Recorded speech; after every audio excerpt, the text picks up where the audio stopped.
அவங்கள சாப்பிட வச்சு திருப்பி அது நல்லா பார்த்துட்டு அப்படி பண்ணும். சரி, இத ஸ்டாலின் வந்து சாப்பிடுறாங்க.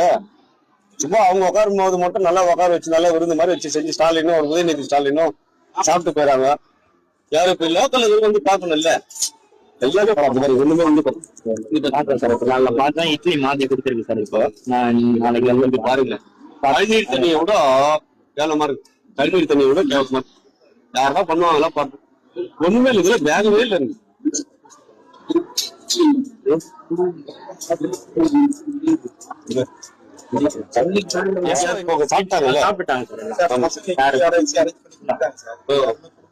எல்லாத்தையும் ரெடி பண்ணிக்கிறாங்க அவங்க.